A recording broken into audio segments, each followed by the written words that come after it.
баршаңызға кеш жарық. Астанадан сөйлеп тұрмыз. Құдай-ау, Астана ыстық деп. Бүгін кәдімгідей Венеция болып жатыр. Қайықпен шомылатындай сондай бір көңілге, көшенің бәрі пробка, солай болып жатыр.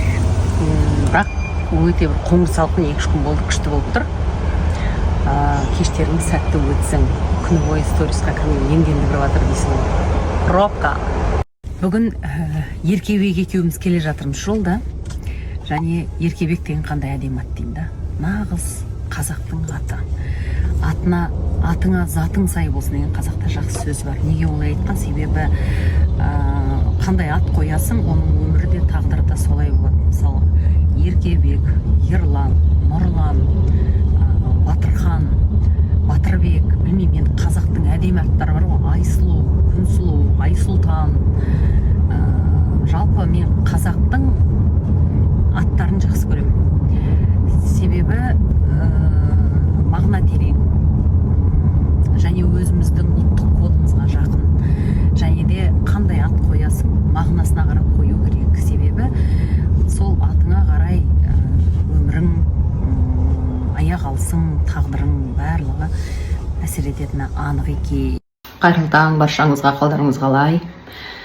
Мен бүгін 3-4 күн болды, больницада жүрмін. Жүру себебім, менде бір плановый операция болу керек еді. Сол операциям кейінге шегерілді. Өйткені менің гемоглобинім төмен, почкаларым реттеу керек, дұрыстау керек, сол себепті де. Общем, маған отказали. Енді ол да врачтардың профессионализмі деп ойлаймын. Сонымен не керек? 3-ші күн, 4-ші күн таң атпастан больницада жүрмін. Қалдарыңыз қалай, күндеріңіз сәтті өтсін. Балалардың кішкентай кезінен самооценкасына қаншалықты мән беру керектігін мен қазір байқаймын да. Өйткені мен өзім, мысалға, мына мұрнымның мына жерінде не жағып қойған ба? Тоналка жағып қойған ба? Общем, мұрным мына жерінде менің тыртық бар. Маңдайымды білесіздер. Менің жарты бетін шөтілі маңдай 5 ел. Бақ, өте кең. Шынымен де 5 саусақ бірақ сияды ғой, представляете, 4 железін сияды, неқтен 5 сияды. Кішкентай кезімде менде қатты комплекс болатын маңдайдан. Неге маңдайым кең, неге менің мұрнымда тыртық деп, мына жерде мынандай тыртық бар. Ол енді мен бала кездегі тыртығым құлап, тас кіріп, сол больницаға операцияға жеткенше, мына мұрнымның тыртығы ішінен түсетті, мынандай сызық болып сыртына түсетті. Енді өсе келе, бой жете келе, комплекс қой енді, мектеп бар, орта бар деген сияқты білесіздер. Мама жылайтын, неге мен мұрным тыртық, неге менің маңдайым соншама ашық, кең, шашым түсқан сияқты деп. Сол кезде маған мамам айтатын, бұның барлығы, мына маңдайдағы кең маңдай, бұл 5 ел бақ. Бұл бақ, сен ешкімге ұқсамайтын өзіңнің басыңдағы 5 ел бағың бар деп. Одан кейін тыртығым десем, ондай тыртық білесің ба, ешкімде жоқ, ол жалғыз сенде бар. Тіпті адасып кетсем, мен сен көптің ішінен тауып аламын осы тыртығың арқылы дейтін. Соңға қарасам, менің мамам кішкентай кезімнен менің самооценкамды көтерген екен. Менде ешқандай комплекс болмау үшін, ешкімнен ыңғайсызданбау үшін, ұялмау үшін, еркін жүруім үшін және өзіме сенімді жүруім үшін менің анам менің самооценкамды көтерген. Балаңыз талантливый, не талантливый, білмеймін, ақылды, ақымақ, кішкентай болғаннан ерке, сақау деген сияқты. Соның барлығын плюске айналдырып отырсаңыз, ол бала толыққанды өзіне сенімді болып өседі екен. Сосын кейін бағана айттым ғой сіздерге, анам кішкентайымнан менің бір самооценкамды көтерді деп. Қазір қарасам, мені өнерге баулғанда анам екен. Титтайымда бір жерге, бір тойға, бірдеге барып, бір ойыншық ұнап қалса, ән айтсаң, мына ойыншықты саған береді екен. Жаңағы өлең оқысаң, тақпақ дейміз ғой, тақпақ оқысаң, саған мынаны бір сыйлыққа береді екен деп алдап қояды. Сөйтсем, ана кісілердің барлығы мен тойдың иелері мен айтып қояды ғой енді. Сөйтіп мені баулу екен ғой. Одан қалай олимпиада, мен тіл әдебиеттен олимпиадаларға көп қатыстым.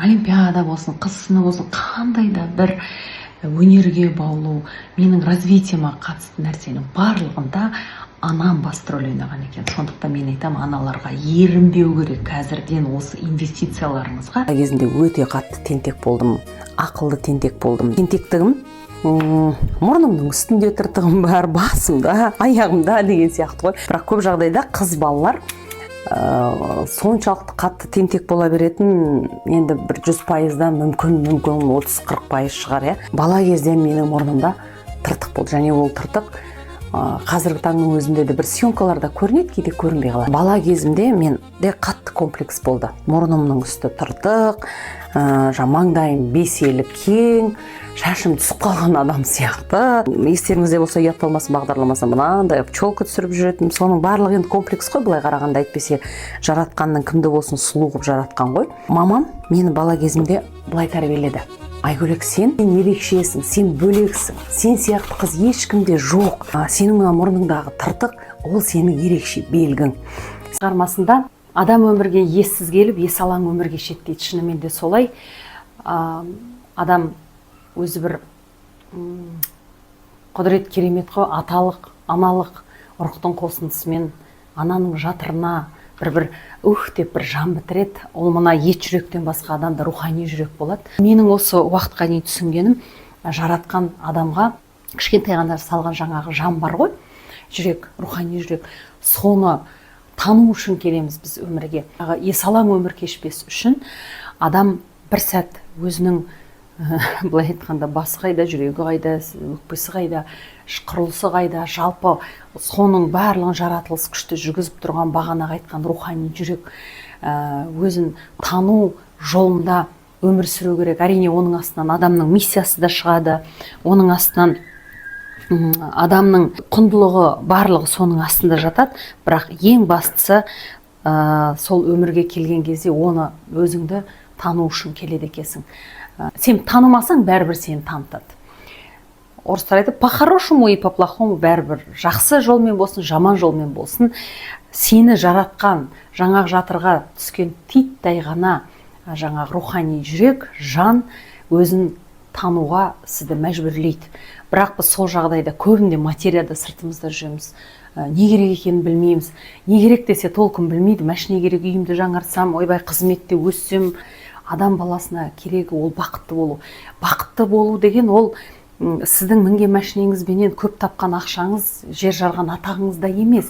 Ол да кетеді, ол да өтеді. Бірақ ең бірінші сол ішкі бағанағы кішкентай рухани жүрекпен мына ет жүректің, былай айтқанда, екеуінің үйлесімділігі, гармониясы адам баласына маңызды да, және сол екеуі үйлесімділік тапқан кезде адам бақытты болады. Мынау дінде қайдым болса да ол түсіндіреді, иә, жұмақ, тозақ деп. Ал ол мен айтар едім өзіміздің ішімізде.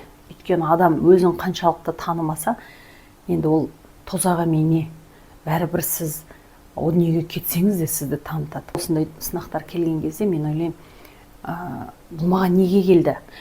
Бұны мен маған жаратқан не айтқысы келді, не түсіндіргісі келді деген ойды, сұрақты әр адам өзіне қою керек деп ойлаймын.